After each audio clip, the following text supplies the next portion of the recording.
Chapter 1. Don't Try. Charles Bukowski was an alcoholic, a womanizer, a chronic gambler, a lout, a cheapskate, a deadbeat, and on his worst days, a poet. He's probably the last person on earth you would ever look to for life advice or expect to see in any sort of self-help book, which is why he's the perfect place to start. Bukowski wanted to be a writer, but for decades his work was rejected by almost every magazine, newspaper, journal, agent, and publisher he submitted to. His work was horrible, they said, crude, disgusting, depraved. And as the stacks of rejection slips piled up, the weight of his failures pushed him deep into an alcohol-fueled depression that would follow him for most of his life. Bukowski had a day job as a letter filer at a post office. He got paid shit money and spent most of it on booze. He gambled away the rest at the racetrack. At night he would drink alone and sometimes hammer out poetry on his beat-up old typewriter. Often he'd wake up on the floor, having passed out the night before. 30 years went by like this, most of it a meaningless blur of alcohol, drugs, gambling, and prostitutes. Then, when Bukowski was 50, after a lifetime of failure and self-loathing, an editor at a small independent publishing house took a strange interest in him. The editor couldn't offer Bukowski much money or much promise of sales, but he had a weird affection for the drunk loser, so he decided to take a chance on him. It was the first real shot Bukowski had ever gotten, and he realized, probably the only one he would ever get. Bukowski wrote back to the editor, "I have one of two choices, stay in the post office and go crazy, or stay out here and play at writer and starve. I have decided to starve." Upon signing the contract, Bukowski wrote his first novel in 3 weeks. It was called simply Post Office. In the dedication, he wrote, "Dedicated to nobody." Bukowski would make it as a novelist and poet. He would go on and publish 6 novels and hundreds of poems, selling over 2 million copies of his books. His popularity defied everyone's expectations, particularly his own. Stories like Bukowski's are the bread and butter of our cultural narrative. Bukowski's life embodies the American dream. A man fights for what he wants, never gives up, and eventually achieves his wildest dreams. It's practically a movie waiting to happen. We all look at stories like Bukowski's and say, "See, he never gave up. He never stopped trying. He always believed in himself. He persisted against all the odds and made something of himself." It is then strange that on Bukowski's tombstone the epitaph reads, "Don't try." See, despite the book sales and the fame, Bukowski was a loser. He knew it, and his success stemmed not from some determination to be a winner, but from the fact that he knew he was a loser, accepted it, and then wrote honestly about it. He never tried to be anything other than what he was. The genius in Bukowski's work was not in overcoming unbelievable odds or developing himself into a shining literary light. It was the opposite. It was his simple ability to be completely, unflinchingly honest with himself, especially the worst parts of himself, and to share his failings without hesitation or doubt. This is the real story of Bukowski's success, his comfort with himself as a failure. Bukowski didn't give a fuck about success. Even after his fame, he still showed up to poetry readings hammered and verbally abused people in his audience. He still exposed himself in public and tried to sleep with every woman he could find. Fame and success didn't make him a better person, nor was it by becoming a better person that he became famous and successful. Self-improvement and success often occur together, but that doesn't necessarily mean they're the same thing. Our culture today is obsessively focused on unrealistically positive expectations. Be happier, be healthier, be the best, better than the rest, be smarter, faster, richer, sexier, more popular, more productive, more envied, and more admired. Be perfect and amazing and crap out 12-karat gold nuggets before breakfast each morning while kissing your selfie-ready spouse and 2.5 kids goodbye. Then fly your helicopter to your wonderfully fulfilling job where you spend your days doing incredibly meaningful work that's likely to save the planet one day. But when you stop and really think about it, conventional life advice, all the positive and happy self-help stuff we hear all the time, is actually fixating on what you lack. It lasers in on what you perceive your personal shortcomings and failures to already be, and then emphasizes them for you. You learn about the best ways to make money because you feel you don't have enough money already. You stand in front of the mirror and repeat affirmations saying that you're beautiful because you feel as though you're not beautiful already. You follow dating and relationship advice because you feel that you're unlovable already. You try goofy visualization exercises about being more successful because you feel as though you aren't successful enough already.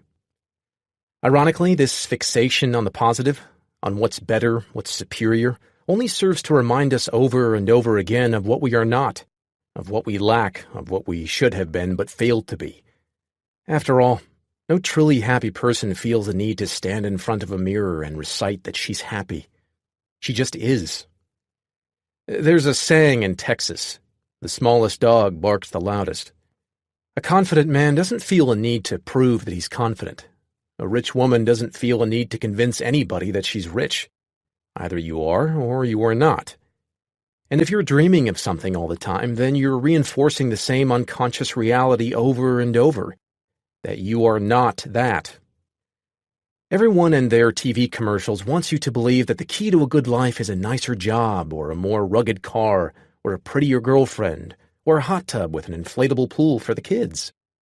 The world is constantly telling you that the path to a better life is more, buy more, own more, make more, fuck more, be more. You are constantly bombarded with messages to give a fuck about everything all the time.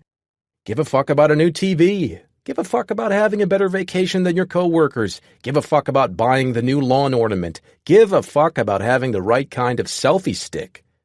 Why? My guess? Because giving a fuck about more stuff is good for business. And while there's nothing wrong with good business, the problem is that giving too many fucks is bad for your mental health.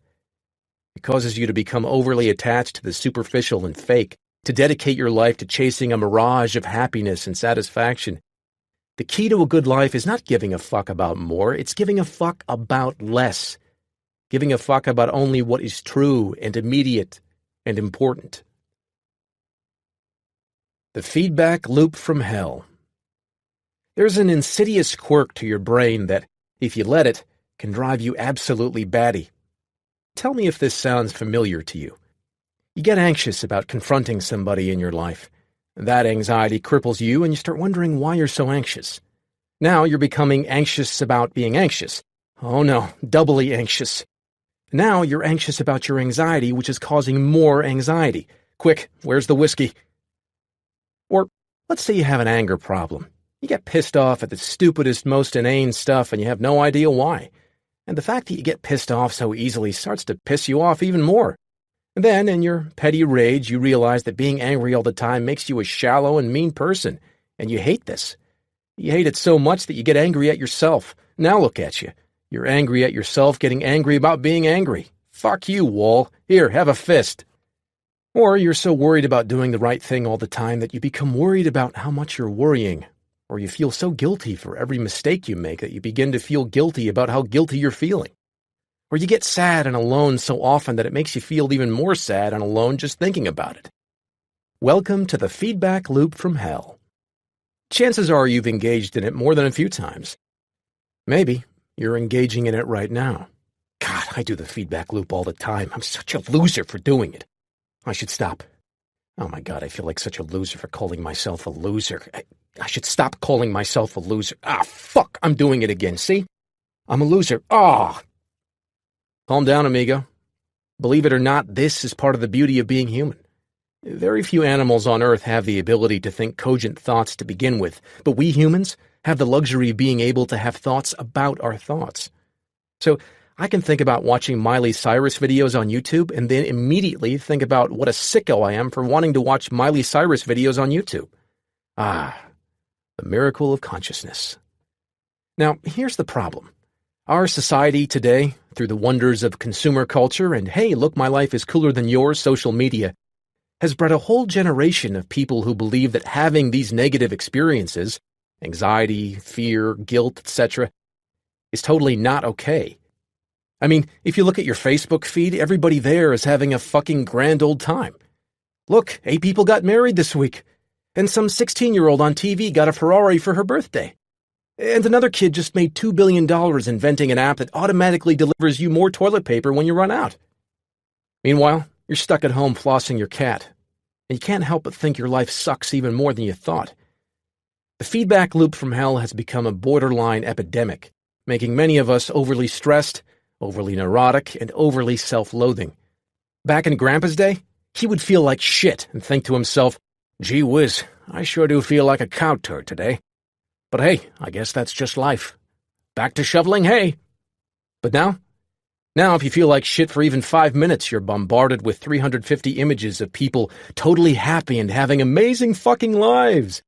And it's impossible to not feel like there's something wrong with you.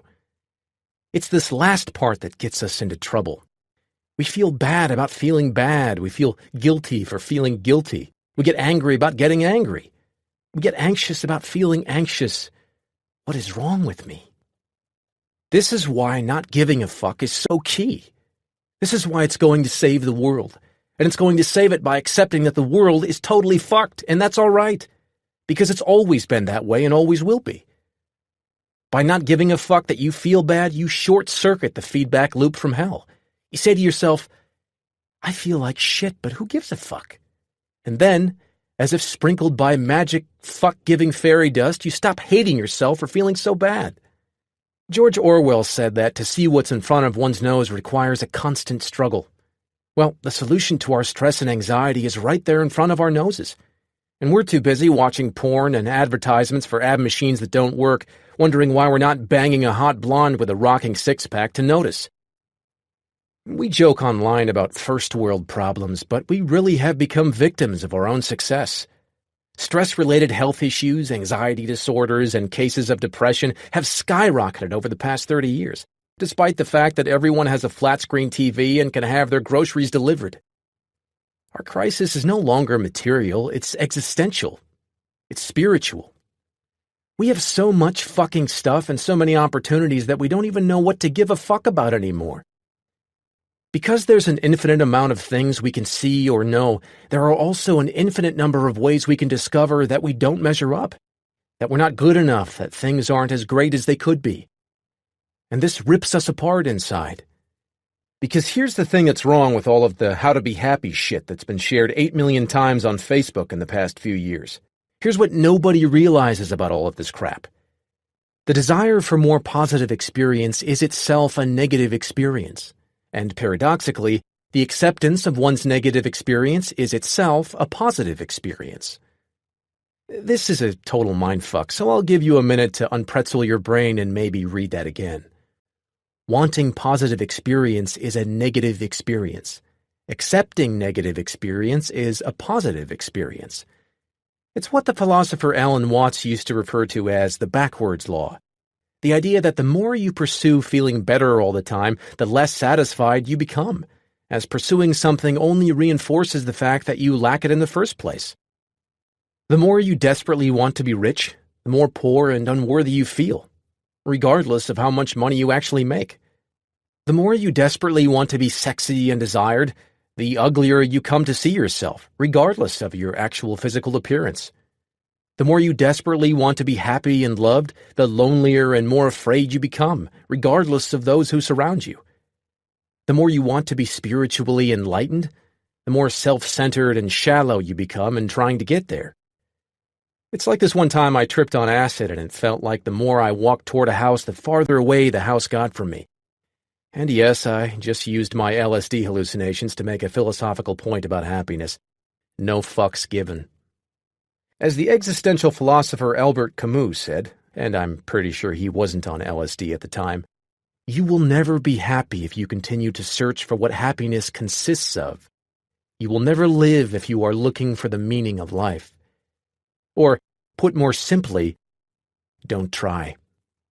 Now, I know what you're saying. Mark, this is making my nipples all hard, but what about the Camaro I've been saving up for? What about the beach body I've been starving myself for? After all, I paid a lot of money for that ab machine. What about the big house on the lake I've been dreaming of? If I stop giving a fuck about those things, well, then I'll never achieve anything. I don't want that to happen, do I? So glad you asked. Ever notice that sometimes when you care less about something, you do better at it? Notice how it's often the person who is the least invested in the success of something that actually ends up achieving it? Notice how sometimes when you stop giving a fuck, everything seems to fall into place? What's with that? What's interesting about the backwards law is that it's called backwards for a reason. Not giving a fuck works in reverse. If pursuing the positive is a negative, then pursuing the negative generates the positive. The pain you pursue in the gym results in better all-around health and energy. The failures in business are what lead to a better understanding of what's necessary to be successful. Being open with your insecurities paradoxically makes you more confident and charismatic around others. The pain of honest confrontation is what generates the greatest trust and respect in your relationships. Suffering through your fears and anxieties is what allows you to build courage and perseverance. Seriously, I could keep going, but you get the point. Everything worthwhile in life is won through surmounting the associated negative experience. Any attempt to escape the negative, to avoid it or quash it or silence it, only backfires.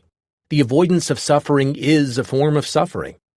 The avoidance of struggle is a struggle. The denial of failure is a failure. Hiding what is shameful is itself a form of shame. Pain is an inextricable thread in the fabric of life, and to tear it out is not only impossible, but destructive. Attempting to tear it out unravels everything else with it. To try to avoid pain is to give too many fucks about pain. In contrast, if you're able to not give a fuck about the pain, you become unstoppable. In my life, I have given a fuck about many things. I have also not given a fuck about many things. And like the road not taken, it was the fucks not given that made all the difference. Chances are you know somebody in your life who, at one time or another, did not give a fuck and then went on to accomplish amazing feats. Perhaps there was a time in your own life when you simply did not give a fuck and excelled to some extraordinary height. For myself, quitting my day job in finance after only 6 weeks to start an internet business ranks pretty high up there in my own didn't give a fuck Hall of Fame. Same with deciding to sell most of my possessions and move to South America. Fucks given? None. Just went and did it. These moments of non-fuckery are the moments that most define our lives. The major switch in careers, the spontaneous choice to drop out of college and join a rock band, the decision to finally dump that deadbeat boyfriend whom you caught wearing your pantyhose a few too many times. To not give a fuck is to stare down life's most terrifying and difficult challenges and still take action. While not giving a fuck may seem simple on the surface, it's a whole new bag of burritos under the hood. I don't even know what that sentence means, but I don't give a fuck. A bag of burritos sounds awesome, so let's just go with it. Most of us struggle throughout our lives by giving too many fucks in situations where fucks do not deserve to be given. We give too many fucks about the rude gas station attendant who gave us our change in nickels. We give too many fucks when a show we liked was canceled on TV. We give too many fucks when our coworkers don't bother asking us about our awesome weekend. Meanwhile, our credit cards are maxed out, our dog hates us, and Junior is snorting meth in the bathroom. Yet we're getting pissed off about nickels and everybody loves Raymond. Look, this is how it works. You're going to die one day. I know that's kind of obvious, but I just wanted to remind you in case you'd forgot. You and everyone you know are going to be dead soon, and in the short amount of time between here and there, you have a limited amount of fucks to give. Very few, in fact. And if you go around giving a fuck about everything and everyone without conscious thought or choice, well, then you're going to get fucked. There is a subtle art to not giving a fuck. And though the concept may sound ridiculous and I may sound like an asshole, what I'm talking about here is essentially learning how to focus and prioritize your thoughts effectively, how to pick and choose what matters to you and what does not matter to you based on finely honed personal values. This is incredibly difficult. It takes a lifetime of practice and discipline to achieve, and you will regularly fail. But it is perhaps the most worthy struggle one can undertake in one's life. It is perhaps the only struggle in one's life. Because when you give too many fucks, when you give a fuck about everyone and everything, you will feel that you're perpetually entitled to be comfortable and happy at all times, that everything is supposed to be just exactly the fucking way you want it to be. This is a sickness, and it will eat you alive. You will see every adversity as an injustice, every challenge as a failure, every inconvenience as a personal slight, every disagreement as a betrayal. You will be confined to your own petty, skull-sized hell, burning with entitlement and bluster, running circles around your very own personal feedback loop from hell, in constant motion yet arriving nowhere. The subtle art of not giving a fuck. When most people envision giving no fucks whatsoever, they imagine a kind of serene indifference to everything, a calm that weathers all storms. They imagine and aspire to be a person who is shaken by nothing and caves in to no one. There's a name for a person who finds no emotion or meaning in anything: a psychopath. Why would you want to emulate a psychopath? I have no fucking clue. So what does not giving a fuck mean? Let's look at 3 subtleties that should help clarify the matter. Subtlety number 1. Not giving a fuck does not mean being indifferent. It means being comfortable with being different. Let's be clear. There's absolutely nothing admirable or confident about indifference. People who are indifferent are lame and scared. They're couch potatoes and internet trolls. In fact, indifferent people often attempt to be indifferent because in reality, they give way too many fucks. They give a fuck about what everyone thinks of their hair, so they never bother washing or combing it. They give a fuck about what everyone thinks of their ideas, so they hide behind sarcasm and self-righteous snark. They're afraid to let anyone get close to them, so they imagine themselves as some special, unique snowflake who has problems that nobody else would ever understand. Indifferent people are afraid of the world and the repercussions of their own choices. That's why they don't make any meaningful choices. They hide in a gray, emotionless pit of their own making, self-absorbed and self-pitying, perpetually distracting themselves from this unfortunate thing demanding their time and energy called life. Because here's a sneaky truth about life. There's no such thing as not giving a fuck. You must give a fuck about something. It's part of our biology to always care about something and therefore to always give a fuck. The question then is, what do we give a fuck about? What are we choosing to give a fuck about? And how can we not give a fuck about what ultimately does not matter? My mother was recently screwed out of a large chunk of money by a close friend of hers. Had I been indifferent, I would have shrugged my shoulders, sipped my mocha, and downloaded another season of The Wire. Sorry, Mom. But instead, I was indignant. I was pissed off. I said, "No, screw that, Mom. We're going to lawyer the fuck up and go after this asshole. Why? Because I don't give a fuck. I will ruin this guy's life if I have to." This illustrates the first subtlety of not giving a fuck. When we say, "Damn, watch out, Mark Manson just don't give a fuck," we don't mean that Mark Manson doesn't care about anything. On the contrary, we mean that Mark Manson doesn't care about adversity in the face of his goals. He doesn't care about pissing some people off to do what he feels is right or important or noble.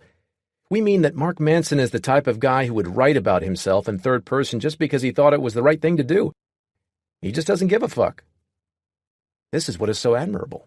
No, not me, dumbass. The overcoming adversity stuff.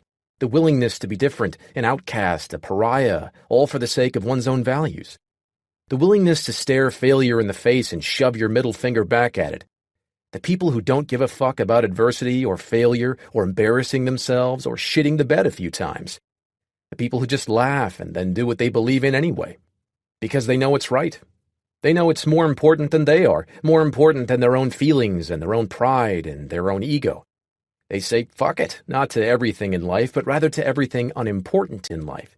They reserve their fucks for what truly matters: friends, family, purpose, burritos, and an occasional lawsuit or two. And because of that, because they reserve their fucks for only the big things that matter, people give a fuck about them in return. Because here's another sneaky little truth about life. You can't be an important and life-changing presence for some people without also being a joke and an embarrassment to others. You just can't. Because there's no such thing as a lack of adversity. It doesn't exist. The old saying goes that no matter where you go, there you are. Well, the same is true for adversity and failure. No matter where you go, there's a 500-pound load of shit waiting for you. And that's perfectly fine. The point isn't to get away from the shit. The point is to find the shit you enjoy dealing with. Subtlety number 2.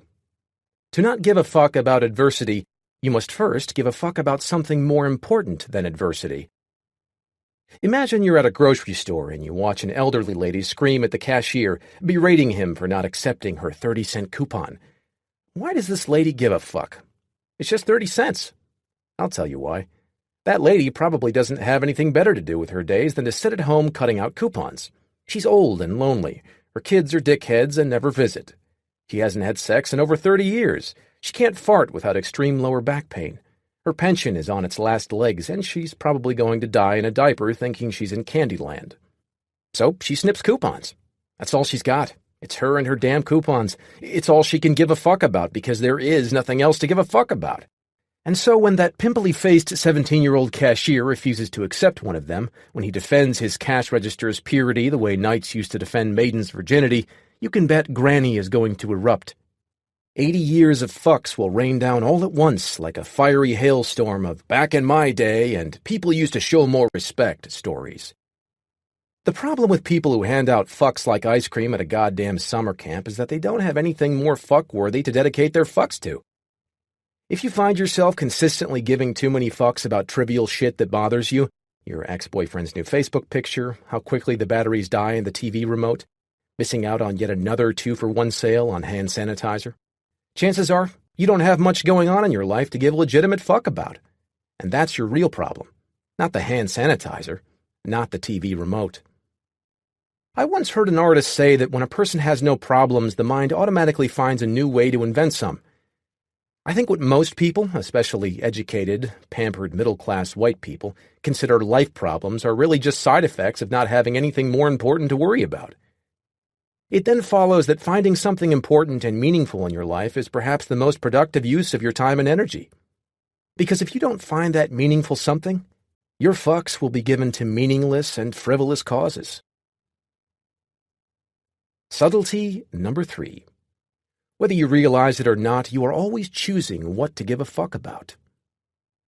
People aren't just born not giving a fuck. In fact, we're born giving way too many fucks. Ever watch a kid cry his eyes out because his hat is the wrong shade of blue? Exactly. Fuck that kid. When we're young, everything is new and exciting. Everything seems to matter so much. Therefore, we give tons of fucks. We give a fuck about everything and everyone, about what people are saying about us, about whether that cute boy/girl called us back or not, about whether our socks match or not, or what color our birthday balloon is. As we get older, with the benefit of experience and having seen so much time slip by, we begin to notice that most of these sorts of things have little lasting impact on our lives. Those people whose opinions we cared about so much before are no longer present in our lives. Rejections that were painful in the moment have actually worked out for the best. We realize how little attention people pay to the superficial details about us, and we choose not to obsess so much over them. Essentially, we become more selective about the fucks we're willing to give. This is something called maturity. It's nice. You should try it sometime. Maturity is what happens when one learns to only give a fuck about what's truly fuckworthy. As Bunk Moreland said to his partner Detective McNulty in The Wire, which, fuck you, I still downloaded, that's what you get for giving a fuck when it wasn't your turn to give a fuck. Then, as we grow older and enter middle age, something else begins to change. Our energy level drops, our identity solidifies, we know who we are and we accept ourselves, including some of the parts we aren't thrilled about. And in a strange way, this is liberating. We no longer need to give a fuck about everything. Life is just what it is. We accept it, warts and all. We realize that we're never going to cure cancer or go to the moon or feel Jennifer Aniston's tits, and that's okay. Life goes on. We now reserve our ever-dwindling fucks for the most truly fuck-worthy parts of our lives, our families, our best friends, our golf swing. And, to our astonishment, this is enough. This simplification actually makes us really fucking happy on a consistent basis. And we start to think, maybe that crazy alcoholic Bukowski was onto something. Don't try. So, Mark, what the fuck is the point of this book anyway? This book will help you think a little bit more clearly about what you're choosing to find important in life and what you're choosing to find unimportant. I believe that today we're facing a psychological epidemic, one in which people no longer realize it's okay for things to suck sometimes. I know that sounds intellectually lazy on the surface, but I promise you, it's a life and death sort of issue. Because when we believe that it's not okay for things to suck sometimes, then we unconsciously start blaming ourselves. We start to feel as though something is inherently wrong with us, which drives us to all sorts of overcompensation, like buying 40 pairs of shoes or downing Xanax with a vodka chaser on a Tuesday night, or shooting up a school bus full of kids. This belief that it's not okay to be inadequate sometimes is the source of the growing feedback loop from hell that is coming to dominate our culture.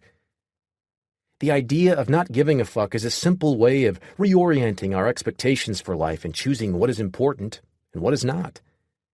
Developing this ability leads to something I like to think of as a kind of practical enlightenment.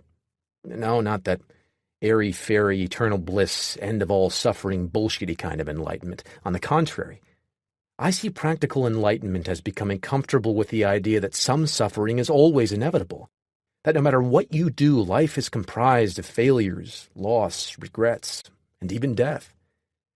Because once you become comfortable with all the shit that life throws at you, and it will throw a lot of shit, trust me, you become invincible in a sort of low-level spiritual way. After all, the only way to overcome pain is to first learn how to bear it. This book doesn't give a fuck about alleviating your problems or your pain, and that is precisely why you will know it's being honest. This book is not some guide to greatness. It couldn't be, because greatness is merely an illusion in our minds, a made-up destination that we obligate ourselves to pursue, our own psychological Atlantis. Instead, this book will turn your pain into a tool, your trauma into power, and your problems into slightly better problems. That is real progress. Think of it as a guide to suffering and how to do it better, more meaningfully, with more compassion and more humility. It's a book about moving lightly despite your heavy burdens, resting easier with your greatest fears, laughing at your tears as you cry them. This book will not teach you how to gain or achieve, but rather how to lose and let go. It will teach you to take inventory of your life and scrub out all but the most important items. It will teach you to close your eyes and trust that you can fall backwards and still be okay. It will teach you to give fewer fucks. It will teach you to not try.